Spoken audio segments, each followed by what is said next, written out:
عبادت کی ایک روح بتائی حضور نے، لب لباب کہیے اس کا، وہ کیا ہے؟ دعا۔ الدعاء مخ العبادہ، الدعاء هو العبادہ۔ حضور کی یہ دو احادیث بہت سادہ، بہت مختصر۔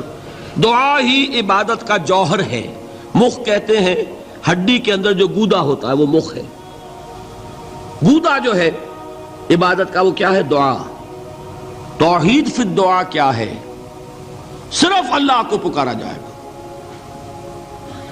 اور شرک فی الدعا، جس کو بھی پکاریں گے آپ مدد کے لیے اس کو آپ نے معبود بنایا ہے، کسے باشد۔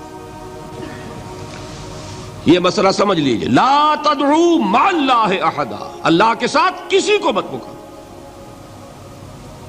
حضور نے فرمایا کہ جوتی کا تسمہ بھی مانگنا ہو تو اللہ سے مانگو۔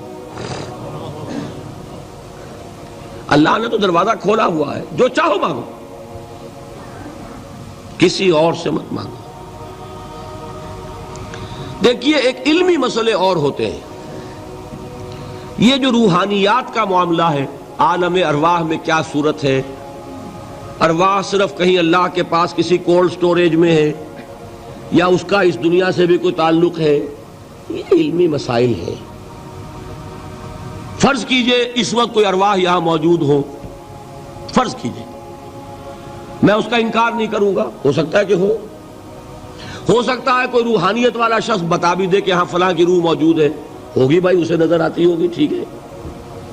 یہ بھی ہو سکتا ہے کہ کوئی شیطان جن ہو اور وہ دھوکہ دے رہا ہو کہ میں فلاں کی روح ہوں، ہو سکتا ہے کہ نہیں؟ لیکن یہ بھی ہو سکتا ہے، وہ بھی ہو سکتا ہے، مجھے اس سے بحث نہیں۔ مجھے جس سے بحث ہے وہ یہ ہے کہ مجھے پکارنے کی اجازت نہیں ہے۔ ہوا کرے، کسی کی روح موجود ہوا کرے، مجھے میرے رب کی اجازت نہیں ہے کہ میں اسے پکاروں۔ مدد مانگوں گا اللہ سے، دعا کروں گا اللہ سے، استغاثہ کروں گا اللہ سے، تکلیف کے لیے دہائی دوں گا اللہ کی۔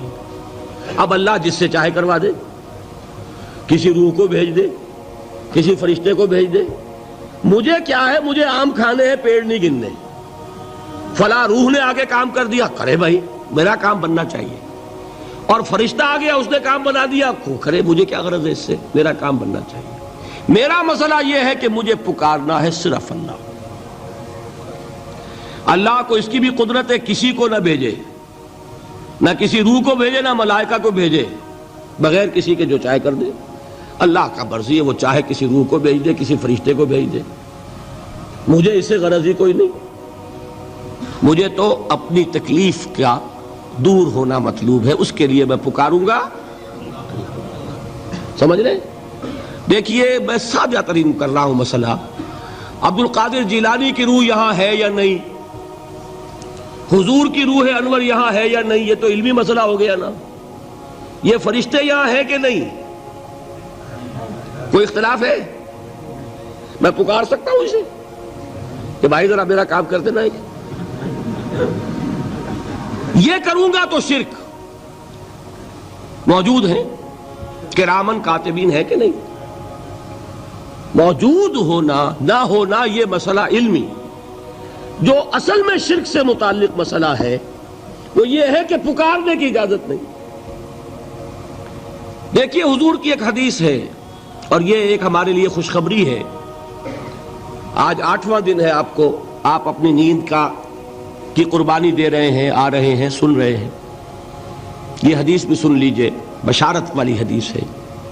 مجتمع قوم فی بیت من بیوت اللہ، نہیں جمع ہوتے کچھ لوگ اللہ کے گھروں میں سے کسی گھر میں۔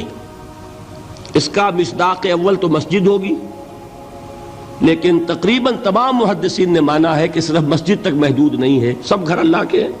یہ جگہ کس کی ہے؟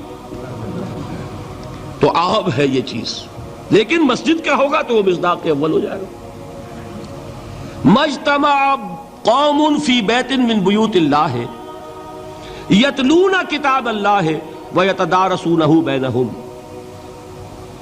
کام کیا کر رہے ہوں کہ اللہ کی کتاب پڑھ رہے ہوں، وہ سمجھ رہے ہوں، سمجھا رہے ہوں، تو کیا ہوتا ہے؟